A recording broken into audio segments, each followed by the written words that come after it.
A common definition of environment is everything around us. Now, I would take exception to that and wanted to explain why. This is a place where those who suspect they're innately wise, brilliant and powerful come to learn how to transform their lives, one cognition, one realization, and one blinding flash of the obvious at a time. We are the innovators, the record breakers, the world makers and creators of all kinds. We supersede the suppressive worldview of mass ignorance and awaken the strength within. We are waking up to our innate secrets. My name is Dr. Mark Postles and welcome to the In8 Secrets podcast. Now, in common usage and most dictionaries, Wikipedia, etc., we find that environment is described as everything around us. And my purpose in this discussion is to redefine that somewhat. They would normally say things like, I've taken some excerpts here, it can be living or non-living things. It includes physical, chemical, and other natural forces. So these are things that are external to us. Living things live in their environment. They can constantly interact with it and adapt themselves to conditions in their environment.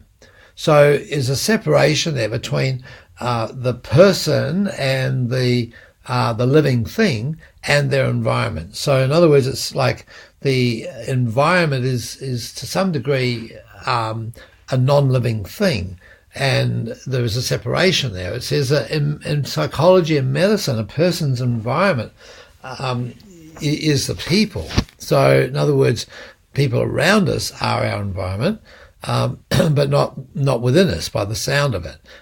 Physical things and places that the person lives in. So they say that the environment affects the growth and development of the person.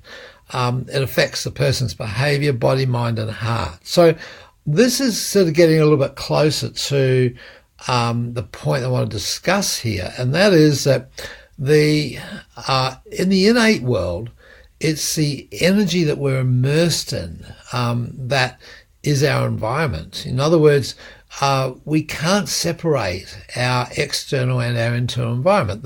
There's one and the same energy that flows through both.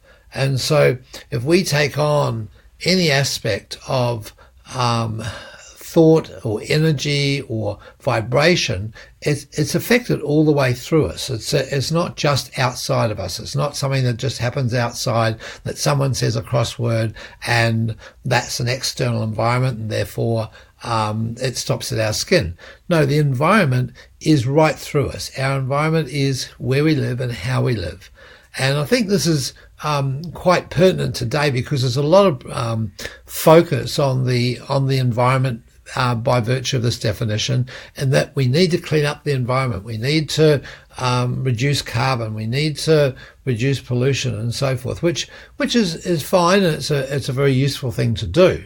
Certainly wouldn't argue against that. However, at the same time, there's this push to put as many chemicals into human beings as possible in the hope that it's going to make them healthier or better or behave in certain ways and so forth. So, the use of pharmaceuticals, the use of drugs to change human beings is becoming rampant. And, there's a Time article, or in fact, the cover of Time this week, it says, well, we're now entering the death of antibiotics. And it's a catastrophic thing because we have now exceeded our ability to control that aspect of our environment and from the outside in. So the question is going to be, well, how can we support ourselves and increase our viability from the inside out?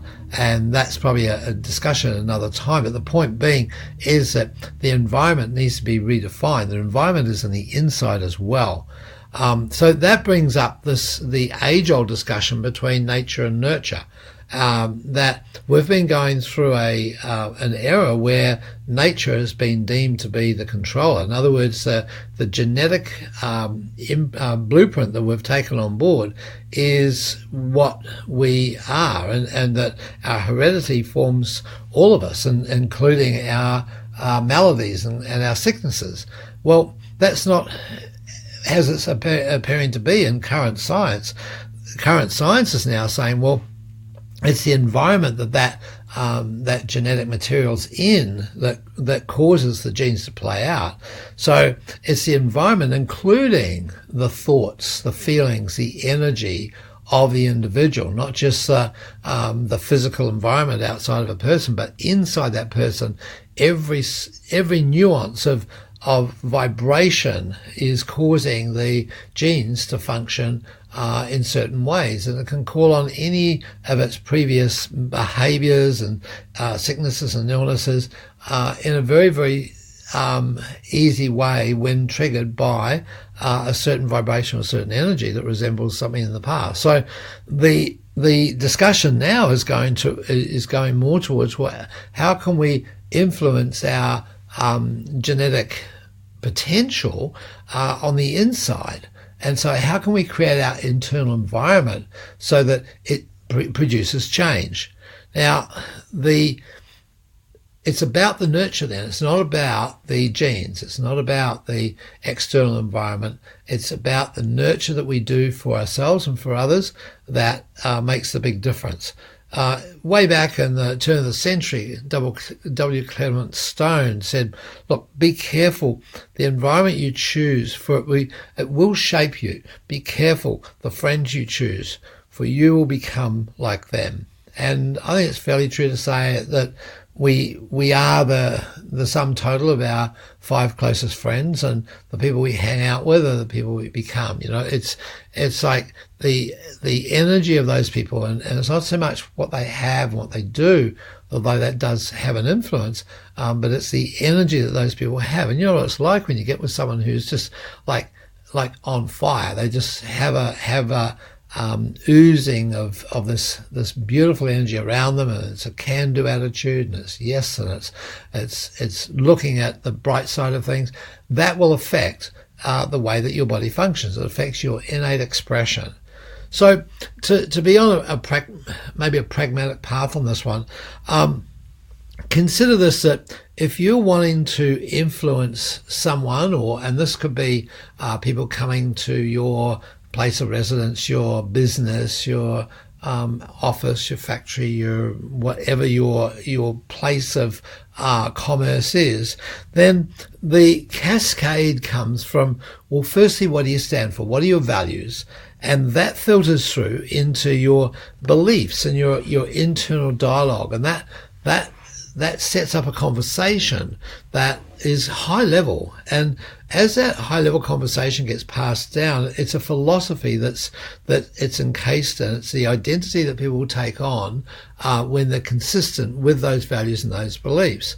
Now, when people have values and beliefs and have a philosophy and an identity, then they'll do a behavior. And so the behavior of your team, the behavior of the people around you will then produce an environment. So the environment oozes from the above down and the inside out.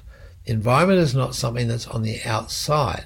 It's flowing from the inside out. So we take a person coming into that environment, and let's take a situation where, to give a contrast, say there's a football game going on in this big stadium across the road from a church, and you take a bunch of people from that football stadium at the height of their barracking and their glee and their gnarling and yelling and screaming, whatever you do at football matches, which is quite tribal, and you take them across the road to the church and you put them in that church, immediately you're going to get a change of behavior based on the environment that's set up within a church. So a church or a synagogue or a mosque requires a certain reverence there. It's just inbuilt. It's just, you just feel it, just ooze it. So the environment then causes people's behaviors to modify straight away.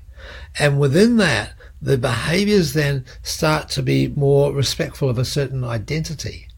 And that identity and philosophy then starts to affect people's internal dialogue. It affects their beliefs. And the beliefs in turn affect people's values.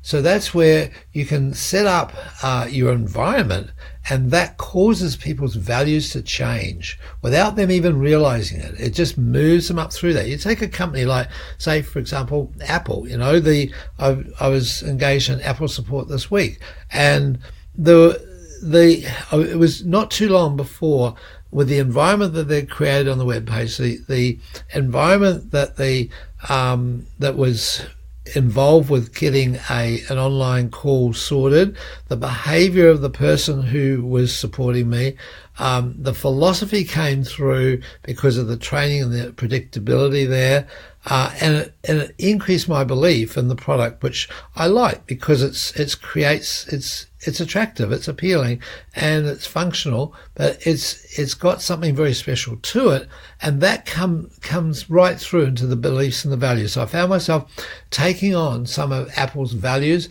and gave them a high rating when they sent a request for a survey of competence after the event. So there's a cascade that takes place, and you get to design it. You get to design your values, your beliefs, your philosophy, the behaviors that you do, and then that creates an environment. And that could be just within yourself. Your own persona is created by that. Then people who come into that environment will shift up through their behavior. It'll change their behaviors. It'll change their philosophy. It'll affect their beliefs. It'll affect their values. So have a look at that. See what you can do to clean up your environment and allow yourself to vibrate at a higher level from the above down and inside out. So environment then can be redefined. Let us show you how to fire your brain in ways that serve you so that you can be confident, connected, and bring joy and passion into what you do every day. Get a free copy of my book, The Innate Model. Go to theinnatemodel.com/free book.